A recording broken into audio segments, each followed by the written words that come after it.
And welcome on in. Good afternoon. This is the second edition of Lunch with Claibs and Joe here on claibsonline.com. I am Joe Roderick. And with that being said, we bring in the other man that's part of our lunchtime show. That's Mike Claiborne. What's going on, Claibs? How are you? I'm good, Joe. Looking forward to having a good lunch today. I forgot to bring lunch, man. I'm gonna have this squared away by next week, I promise. See, Looking forward. We got a lot of things to cover, so I'm looking forward to talking. we absolutely do. And as people can see, brand new website, brand new live video from what we had last week. Hopefully, a lot of features that help make the show look a lot better for you, and a lot of audience participation is what we're hoping for here as well. You can comment on either the Twitter or the Facebook live stream that we have right now, and we will answer some of those questions or post some of those comments right here on the live stream. As you see the ticker that we have across the bottom, Mike, we've graduated, I think, from what we had last week to what we've been able to do this week in just 7 short days. Yeah, we've made some progress. There's no doubt about it, and we have some other things that we're working on that I think our viewers and listeners will appreciate. We've had a lot of time. We had a lot of spare time for sure. So I'm looking forward to us growing even more, and we'll start growing today. That's yeah. So feel free to comment along and comment as we go here, as we plan. If we moved it from Monday to Tuesday this week due to the holiday. Claibs, I was traveling back from the Ozarks. I was swimming at Coconuts all weekend long, so I had to take yesterday off. Well, I know I won't see you for at least 14 days, if not longer. I don't know what to say about that. Here's something that I think we got to take into account. This whole COVID thing, none of us knows enough about. Okay, and just because you have a feeling, and just because you don't see it, doesn't mean it doesn't exist. And while it has a different impact on different people, no one's immune to it. But I think, Joe, the bigger issue here is I don't know if COVID was the most serious thing you could contract when you see as many people as we saw in some of those swimming pools. I mean, it was not what you would call an ideal situation socially, whether COVID is around or not. I mean, there's no way. But a lot of people thought that was a fun thing to do, and I'm amazed at the excuses we hear on why they had to do it. Glad they were there. Glad I wasn't. It's yeah, similar to, I've never actually been to the Ozarks, and just seeing that picture, there was nothing about that actually looked like a fun time to me. Well, just walking around in other people's, whatever they might be doing in the pool. It's a great area. A lot of fun things go on there. I just think, though, in this situation, considering the circumstances, probably not the most ideal way to do things. And I think that was the unfortunate thing about the whole ordeal. Yeah. So moving along from that, as we get into everything that we have going on today, I do want to mention, as you see on the bottom, Lunch with Claibs and Joe, powered by Ameren, Illinois, and driven by Munganess St. Louis Acura, our sponsors here of the program, and our sponsors of many of the other things that we bring you each and every week. This past Saturday on my show, Mike, I had 4 really good interviews on Weekend Joe that people can go back and they can listen to. I had Eric Bischoff. He was the former president of WCW Wrestling and was also in WWE for a time, but he was the man that signed Dennis Rodman to the deal to wrestle and be part of the NWO, and he had some really good stories from his time there. I had Jay Jr. on. I had St. Louis Olympic hopeful Julia Conan on the show, and then I had former Cardinal first-round draft pick Dimitri Young on the program too. So I had a jam-packed week, as I know you have a lot of interviews that you're going to be rolling out this week as well. Yeah, we're going to have some fun this week. We're going to talk to Rob Fisher from the NBA. John Mozela, Cardinal president of baseball operations, is going to join us this week. Mark Russo, who's a saxophonist for the Doobie Brothers. The Doobie Brothers, Joe, might have been one of the first bands to encounter the coronavirus, as their tour was cut short. And now it's announced today that they're not going to go back on the road until next year. but they feel like maybe there was something going on because they were touring in Vegas when some guys started to get sick and some other bands started to cancel, and because they had some people that were getting sick. And interestingly enough, Mark Russo's been with the band for like 23 years. Said it was the first time they'd ever canceled a gig due to illness. Oh, wow. So we'll get a chance to talk to him about that and what he's going through. We always talk about what athletes are doing and, obviously what other people are doing since we've been kind of shut down. But as a musician and a person who's used to being on a tour, interesting answers he will have on tour. So I'm looking forward to talking to him. And we'll visit with Dr. Rick Lehman a little later this week. And we may have a surprise or two up our sleeve. I always like to hold one back because you just never know who's going to call you. Yeah, and I just we posted yesterday. I did an off the wall with Benjamin Hockman, so that's also available right now on claibsonline.com. You can go and watch him give a tour of all the memorabilia that he picked up, not only growing up in St. Louis as a fan of the Cardinals and the Blues, but since he has been a columnist with the St. Louis Post-Dispatch. So something else to check out there. As we've been putting 2 or 3 things up each and every day there on claibsonline.com. So a lot of different content, something for everybody up there on the website. So hey, yes, Sunday, I guess today's Tuesday. So on Sunday we had yet another live sporting event, another live golf match to watch as Tiger Woods and Peyton Manning took on Phil Mickelson and Tom Brady. The weather conditions weren't ideal, but I think as far as entertainment value went with the announcers and kind of playing along with the golfers, I thought it was a lot better than what we saw the week before at Seminole. I would agree with you. Medalist, another very tough course. I was there when Ricky Fowler shot the 62 that day. A very tough course, and it was even tougher because of the weather. But yeah, I think Peyton Manning kind of stole the show. I think there were some other guys trying to find their way, but I thought Peyton Manning, and I think I even tweeted, I don't know what sport's good enough or what role in sports broadcasting is good enough for Peyton Manning because he made it a lot of fun. And it was good to see Tom Brady make a shot considering how poorly he started. When you play golf with your buddies, that's one thing. But when the country's watching and, you don't just take it as, well, I'm just going out and have another game. I think it was a little different. I think maybe he was a little nervous about it, but he was able to rally and come up with a couple of good shots during the course of the way. And I thought it was fun. I mean, right now, Joe, there's so many things that we're not used to doing when it comes to our TV viewing, and anything that seems like it's live is a lot of fun. But here's my question to you: where do you think golf would be, especially with these two recent events? Where you're not able to track the ball. What if they didn't have that ball tracker coming off the tee? I mean, you just be looking at a sky because you wouldn't be able to pick up the ball from a camera angle. That's the way. I mean, when did that ball tracker come into play? What, 10, 15 years ago? Yeah. It's been around for a few years. If I'm not mistaken, the same people who came up with the yard line thing in football where you could see, how the distance, where the first down would be, I think it's the same company, or maybe they're different. And this company that's doing the ball tracking, I think, is out of Sweden. And it used to be very expensive to do, and it still might be, but I think it's really the trend that we're going to have to get used to or hope to see more of as we continue to watch golf. Would those have been the same people that also put the light in the puck back during the NHL on Fox days? You know what? I wouldn't be surprised. And you know what? I got to tell you, I didn't really have a problem with that. I knew what they were trying to do because they wanted to make sure people who always say, well, I can't follow the puck on TV.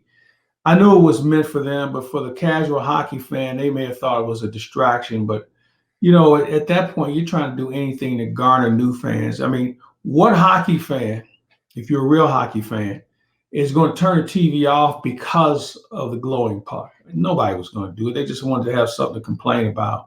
And I think overall it was a nice step in the right direction for the league. And you know what? I think you have to try things from time to time, man. I really do.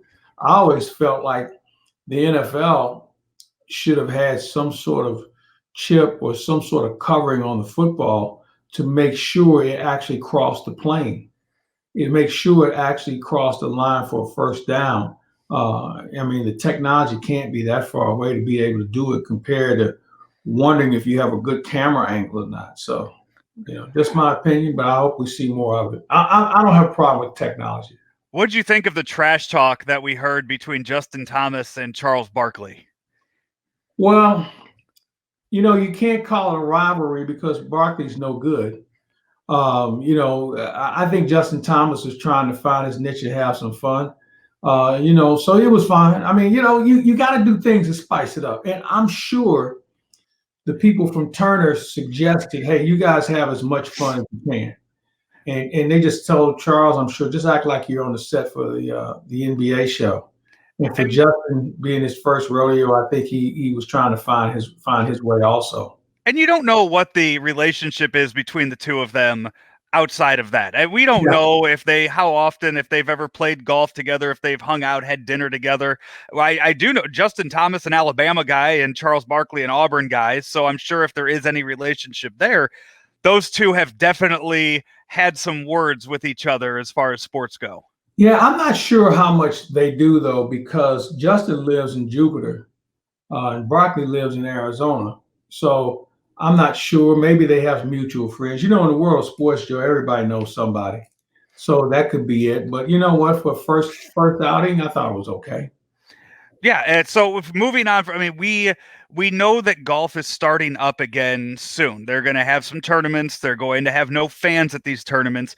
Do you think there's still time to get one more of these charity outings out there? And if so, who do you want to see in an outing like that? It's a great question. I don't think we have enough time for another one because it would be too hastily done. I like to see Steph Curry with a club in his hand. From a PGA Tour standpoint, maybe a Brooks Koepka, a guy who's a legit player. Phil and Tiger speak for themselves. The other one, the other event, you had two guys that were winners, and the other two are right on the cusp. But I'd like to see Steph Curry.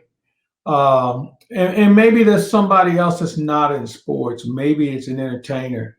Maybe it's a media type that's really good. I'd like to see something like that. Maybe a Jim Nance. Jim Nance is a pretty good player. Now, how good is he now? I don't know. But something along that line you might be able to pull off. But I don't know if you have enough time because I think we're going to try and start on the 15th of June, that weekend. So you may not have enough time to really put it together and then find some guys who've actually been playing enough where they want to go out and embarrass themselves.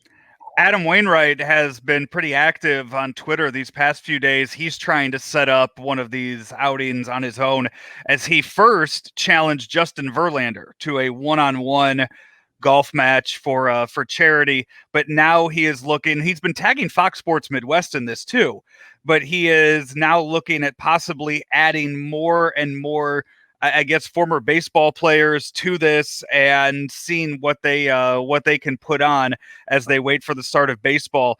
And it looks like he wants Zach Johnson to be his caddy. Well, I know, Zach's come to spring training and spent some time in our camp before.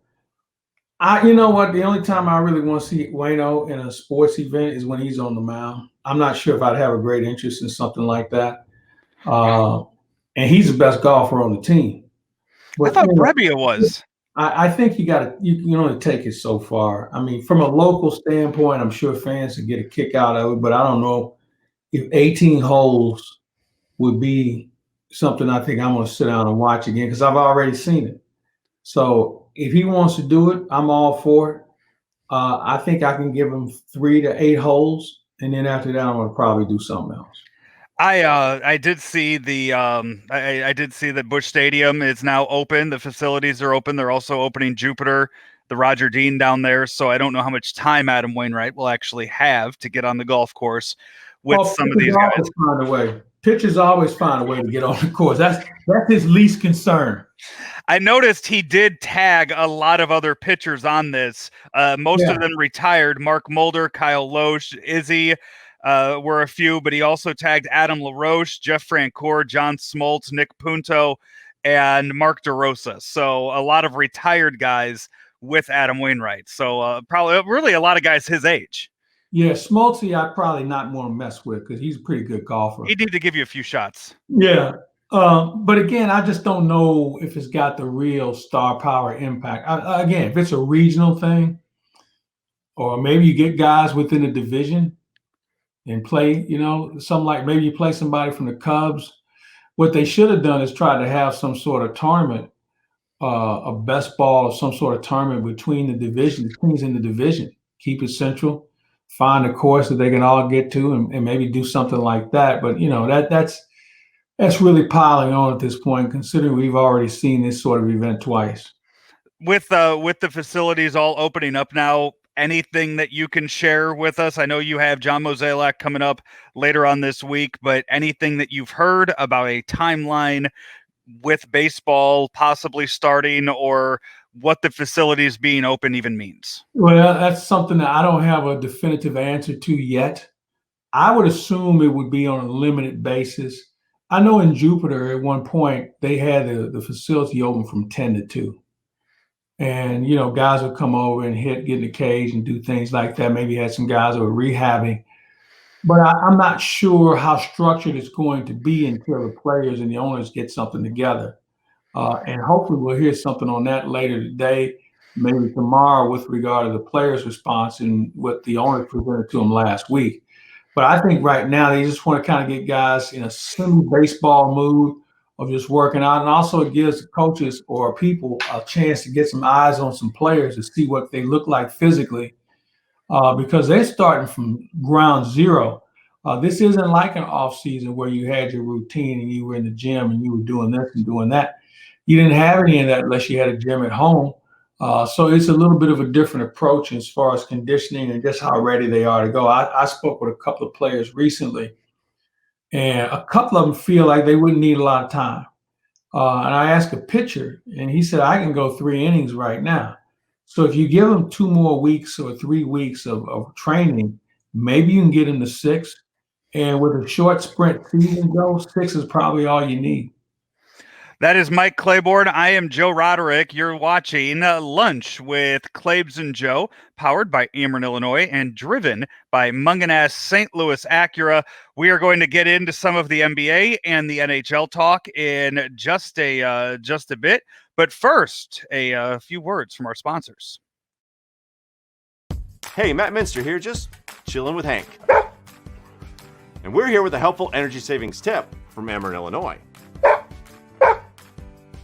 You can save up to $55 a year by not leaving the TV on as you leave the house or as you fall asleep. Instead, try playing a battery-powered radio for your dog when you go to work. And use the sleep timer on your TV. Find more ways to save at AmerenIllinois.com/savingsmadeeasy. Of sunshine through today with... Hey, I was watching that. Every day, we bring you this day in Cardinals history on Claibs Online, powered by Ameren, Illinois, and driven by Munganast St. Louis Acura. Join Joe Roderick, Mike Claiborne, and others as we look back at great moments from the many decades of Cardinals baseball. We welcome Hall of Famer Mike Shannon to the segment. You've been around Stan Musial all of your life. When I became a big leaguer and I went over to his bat, he only used the sweet part, what we call the sweet part of the bat, okay, and that was right on the barrel. And it just amazed me, because I looked at my bat, it was on both sides and was up and down almost all the way to the knob, okay, and sometimes I had to use the knob. This day in Cardinals history, powered by Ameren, Illinois, and driven by Munganast St. Louis Acura. Every day, only on Claibs Online.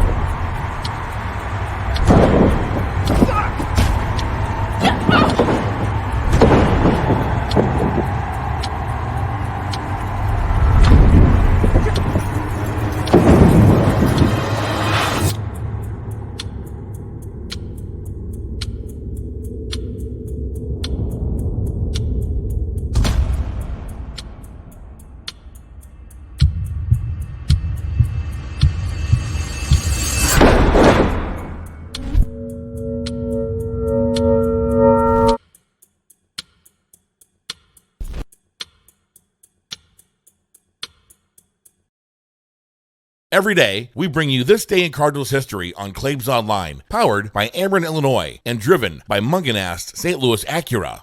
Join Joe Roderick, Mike Claiborne, and others as we look back at great moments from the many decades of Cardinals baseball. It's seat cushion night at Busch Stadium against the New York Mets. Ricky Horton, tell me about that night in St. Louis. They came flying like crazy. It's a different vantage point when you're sitting in the bullpen and you're flying over. I mean, they're like 40,000 little drones flying over your head, and you're thinking, now, is that going to hurt when they hit me? I mean, what the heck? This day in Cardinals history, powered by Ameren, Illinois, and driven by Munganast St. Louis Acura. Every day, only on Claibs Online.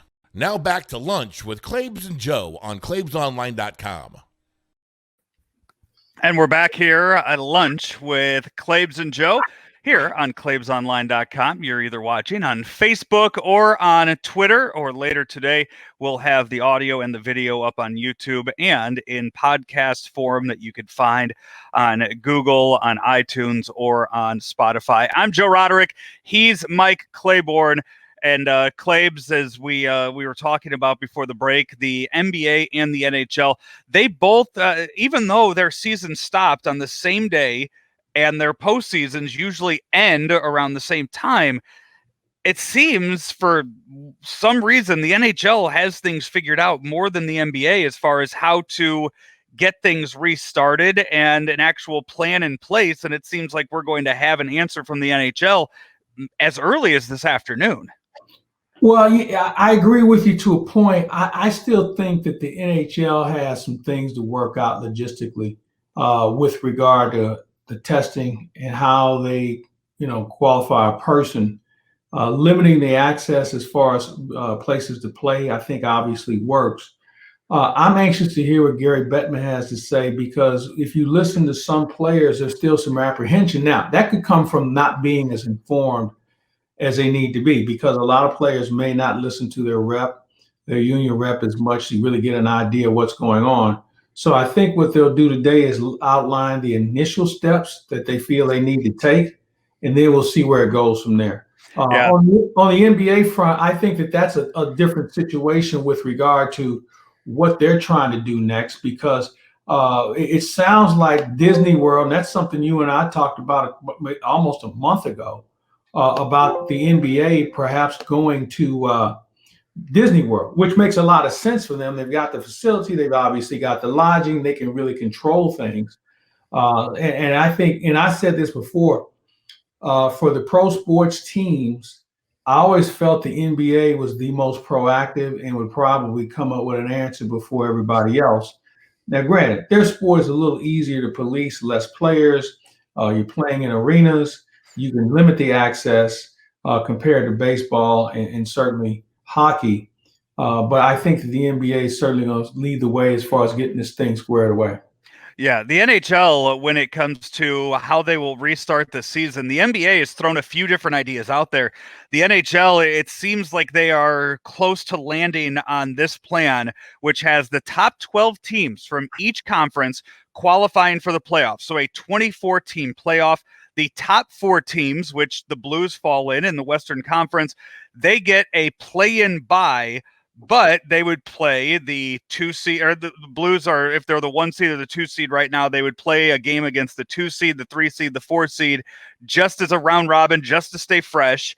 The remaining 8 teams from each conference would play a best of 5 series for the 4 remaining spots in the to make it a 16-team bracket. From there, the NHL would hope to play a best of 7 for the remainder of the way until a Stanley Cup champion is crowned. So the Blues, the Avalanche, and whoever the 3 and the 4 seeds would be in the Western Conference, they would just play each other, just a quick little practice game, kind of like a preseason game, just to be able to get on the ice and knock the rust off, while you'd have essentially the 5th seed playing the 12th seed. And you could have some really serious upsets there in the postseason in a best of 5, especially when we don't know what kind of condition any of these players are going to be coming back in. Yeah, I agree with you, because here's the difference between the NHL, NBA, Major League Baseball. If you're in baseball, you can go somewhere and throw. You can find a cave to hit in. Basketball, you just need a gym to shoot. Hockey, you need a sheet of ice. Now, that doesn't mean somebody's not having a midnight skate somewhere to not draw attention to what's going on, but you just don't have the facilities available. The only thing I would raise a hand to with regard to the format, I think I'd like to reseed after the first round in case you have the upset, and I think we will. It's just bound to happen, but I would reseed more than anything else. But who knows? Maybe they'll work on that, because I know it's been a discussion in the past, and this is probably a good way to try and formulate some ideas for the future of the game. So why not roll it out there and see if it sticks? Yeah, I haven't heard anything about reseeding. I haven't seen anything along those lines, but that would make sense, especially if a 12 seed makes it in there that had no business making the postseason.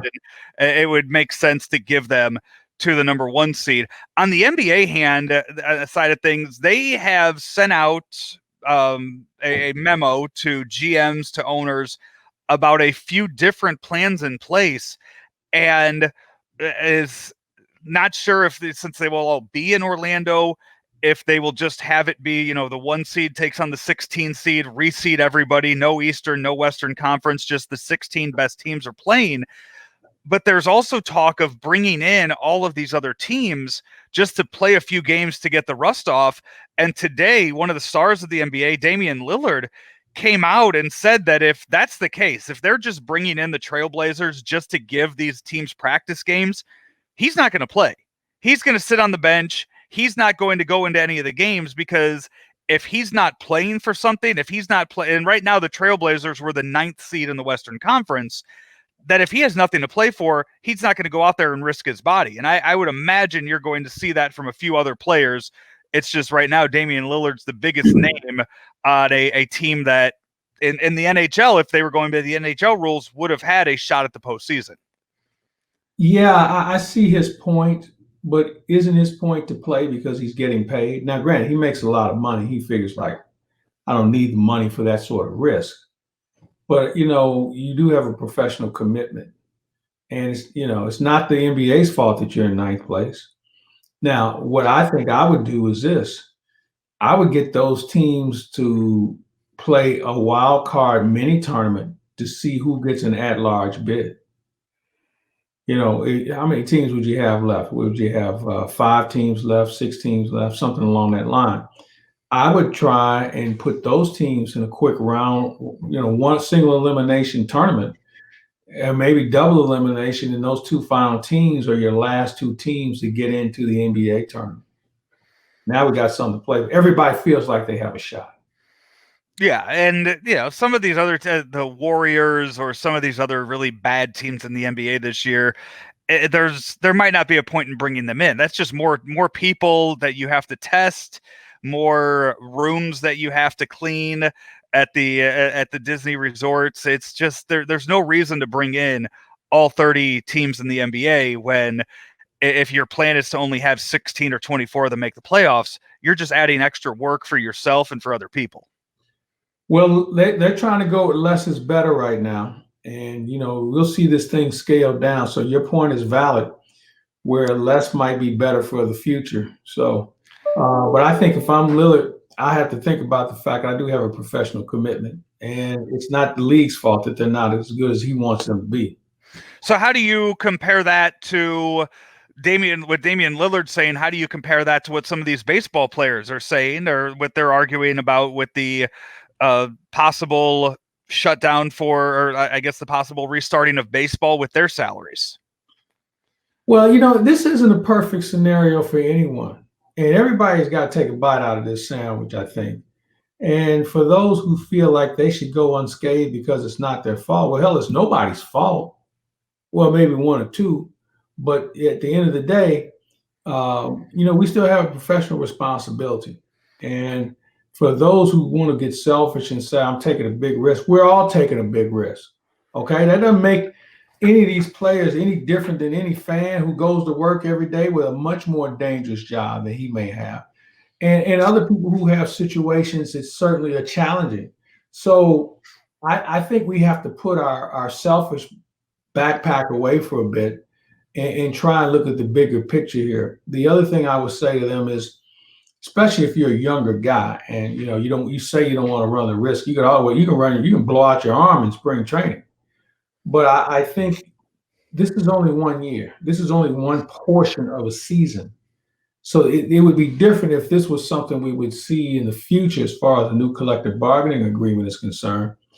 But I think what it does is create other non-starters that when you do go in and negotiate, you say, all right, we tried this and it's not going to work. So what else we got? We've seen in college sports the shift in what governors, what local officials have been saying in the past week, and I imagine over the next 2 weeks that's going to change even more. And a lot of that, we joked about the Ozarks in the first part of the show. In reality, I mean, that's a good test to see how the world's going to look in 2 weeks and see what the numbers look like in 2 weeks.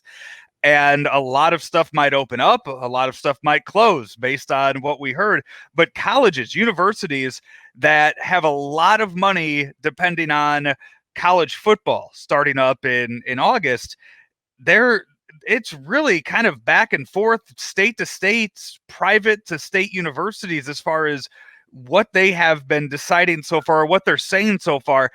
Honestly, I think it's way too early for. I think it's too early for grade schools to come out with a plan for the fall. I think it's way too early for colleges to come out with a plan in the fall too, because that's still 3 months away. We don't know what this summer is going to look like with anything. So it's, to go out and have a president of a university claim that they're going to let players come in and practice, but they aren't sure about classes. It seems way too early to make any kind of those statements. Well, yeah, you're right, and I think it's asinine. But I think it just shows you the importance of college sports, because I find this really bizarre. While the universities, in most cases with big programs, don't contribute money, these athletic departments can raise their own money. They're working hand in hand, because if you don't have games, you don't have other things that come with games. The athletic department would like to have the games, and they like to have people in the stands because that's how they make money. University likes to have people in the stands because those people on campus, those are students, those are alums, and those are future students for enrollment's sake. And I think it's safe to say that colleges, as we know them, will change after this as well. But I think when you look at certain conferences and they're already moving forward as if people are going to be on campus, my question is, what if a president says, no, can't do it, and then you're going to have kids come on campus just to play football, just to make money? I think we're going to have a real scuffle, a legal scuffle on our hands if that's going to be the case.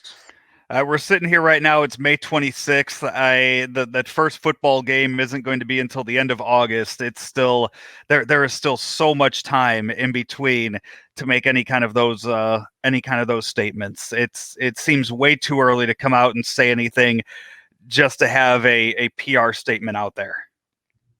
Yeah, I think I could have waited, but I think they're getting pressure from coaches saying, we didn't have a spring season.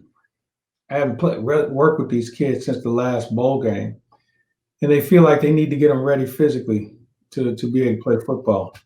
I don't know what that timetable is because I think everybody does it differently. But I understand that this is something they need to get on the board just to give themselves a comfort level. And when you have some coaches that might be playing for their jobs, although I think it's going to be hard for anybody to get fired this year, considering. But, there's some teams who think that they got a shot, and you have other teams that know they have no shot. So with the two looking to meet somewhere in the middle, I think is where you're going to have to find where college football or the NCAA has to have a final resting spot. This is Lunch with Claibs and Joe here on claibsonline.com. Each and every week, we will be coming to you around 12:30, mostly on Mondays. We shifted it this week because of the holiday weekend. But we come to you each and every week going over some of the top stories. And, right now it's all the top stories as sports are close, hopefully, to restarting, as we are sponsored by Ameren, Illinois. and also Munganast St. Louis Acura. As in Claibs also, we are sponsored by Fast Eddie's, and you're having Eddie Scholler on this weekend. They plan on opening up this weekend over in Illinois. Friday at 11 a.m. is the launching party, and we're going to talk to Eddie later in the week and get his thoughts on what's going to be different at Fast Eddie's. I mean, let's face it, Joe, what we're accustomed to no longer applies in a lot of cases. So with Fast Eddie's being one of the most popular bars and restaurants in the area, and one of our sponsors, we thought it'd be a good idea to hear directly from him on what to look for and try and figure out a way to still have fun. That's Mike Claiborne. I'm Joe Roderick. We take one more short commercial break, and when we come back, we will wrap things up on this edition of Lunch with Joe and Claibs right here on claibsonline.com. Hey, Matt Minster here, just chilling with Hank. And we're here with a helpful energy savings tip from Ameren, Illinois. You can save up to $55 a year by not leaving the TV on as you leave the house or as you fall asleep. Instead, try playing a battery-powered radio for your dog when you go to work. And use the sleep timer on your TV. Find more ways to save at AmerenIllinois.com/savingsmadeeasy. Of sunshine through today with... Hey, I was watching that. Every day, we bring you this day in Cardinals history on Claibs Online, powered by Ameren, Illinois, and driven by Munganast St. Louis Acura. Join Joe Roderick, Mike Claiborne, and others as we look back at great moments from the many decades of Cardinals baseball. We welcome Hall of Famer Mike Shannon to the segment. You've been around Stan Musial all of your life. When I became a big leaguer and I went over to his bat, he only used the sweet part, what we call the sweet part of the bat, okay, and that was right on the barrel. And it just amazed me, because I looked at my bat, it was on both sides and was up and down almost all the way to the knob, okay, and sometimes I had to use the knob. This day in Cardinals history, powered by Ameren, Illinois, and driven by Munganast St. Louis Acura. Every day, only on Claibs Online.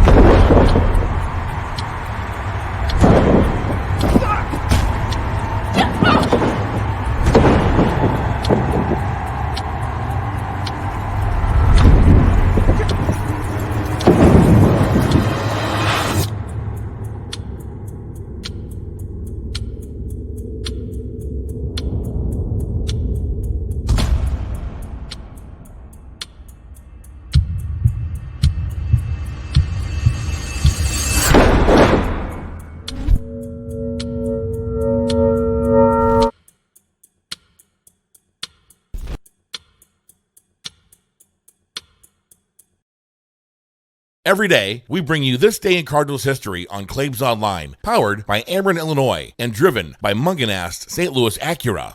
Join Joe Roderick, Mike Claiborne, and others as we look back at great moments from the many decades of Cardinals baseball. It's seat cushion night at Busch Stadium against the New York Mets. Ricky Horton, tell me about that night in St. Louis. They came flying like crazy. It's a different vantage point when you're sitting in the bullpen and you're flying over. I mean, they're like 40,000 little drones flying over your head, and and you're thinking, now, is that going to hurt when they hit me? I mean, what the heck? This day in Cardinals history, powered by Ameren, Illinois, and driven by Munganast St. Louis Acura. Every day, only on Claibs Online. Now back to lunch with Claibs and Joe on claibsonline.com. And welcome back in for the final segment of Lunch with Claibs and Joe. I'm Joe Roderick. That man right there is Mike Claiborne, the namesake for Claibs Online, claibsonline.com. And Claibs, this past weekend, I know you watched, I think we both watched different things, but it was kind of a flashback to the early 2000s, 90s with the guys that were the stars of that. I saw a lot of Mike Tyson this weekend. You watched the Lance Armstrong 30 for 30 documentary, as it was kind of ESPN's hope to hold on to some of that crowd that they've had the last 5 Sundays with The Last Dance. They decided to show, release early the Lance Armstrong documentary. What were your thoughts on how they showcased part 1 of 2 of Lance Armstrong? Well, I was not surprised considering who it was. Lance Armstrong has tried to go this whole ordeal by saying, yeah, I did it, but so was everybody else. Yeah, but you were winning because you did it. And I think that Lance Armstrong, who's always had a public persona problem, really kind of exemplified it in watching this event. Now, the documentary was interesting, informative for those who aren't cyclists and understanding how it works. But when you watch Lance Armstrong, it doesn't make him come out any better than what I think we already perceived him to be, and that was a cheater who was willing to do anything at all costs. I'm anxious to see how they can fill up another hour next week or another 2 hours. I just don't think it's that riveting, to be honest with you. So the Jordan thing really kind of set a gold standard. I think a lot of people who follow will not be able to accomplish. But then again, it shouldn't always be a life story. I think we need to get to the bottom of why he did it, and then you look at how many other people were doing it, and at the behest of coaches and whomever, knowing that this is the only way they were going to compete. So I'll be anxious to see what else they can come up with. But it didn't wow me like the Jordan documentary. He made a lot of money for himself while he was cheating, and he also went out of his way to ruin a lot of people's lives too. So it's just anything Lance Armstrong related, I don't have much of an interest in. Yeah, I agree with you. Yeah, I would have rather watched Tyson. Which, tell me about it. I didn't know he was on, but I saw him in some photographs here today or yesterday. Yeah, so he's been a few weeks ago he posted that workout video where. Kudos to whoever the guy is training him, because those hands are coming so fast, and I don't think I could stand there and just take that. Even though I know Mike Tyson knows where those fists are going, I don't know where those fists are going. So to have that confidence and that faith in him to stand there and take those punches, that's one heck of a job that you're signing up for. So he's been posting the videos of this potential comeback. Then Evander Holyfield is posting videos of a potential comeback. And last week they talked about having some sort of exhibition fight and putting it on TV and seeing what kind of money they can make. But the new AEW Wrestling, All Elite Wrestling, the company that's owned by Tony Khan, the son of Shad Khan, based out of Jacksonville, they had a pay-per-view this weekend that Mike Tyson was a part of, as he presented one of the new championship belts to them. And I tell you, he took his shirt off at some point. I mean, he is ripped and jacked he's what, 54, 57 years old? 53 years old. I mean, he is jacked and ripped for being 53 years old. And he looks to be in incredible shape. He had a run-in with Jake the Snake Roberts at this show this weekend.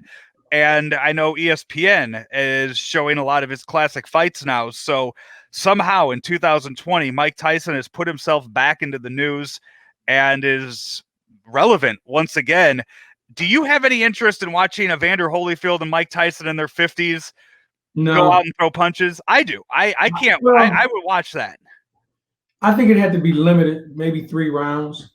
I was with Evander Holyfield during the holiday season, and he's always been in great shape.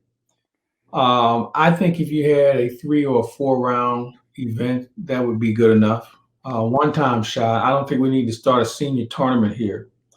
But I think it's something that would pique the interest, because you know what, to be honest with you, Joe, the current battlers don't battle enough, don't fight enough. And I think that's something that we need to kind of take into account. You can't name drop that you were hanging out with Evander Holyfield during the holiday season and just keep talking like it's nothing. Well, I mean, I've known him for a long time, and we've got some mutual friends here in St. Louis that he was in town for something, and we just had a chance to kind of kick it a little bit. I mean, he's a good guy. I mean, as I said, he takes great care of himself, and he's in St. Louis more than you think.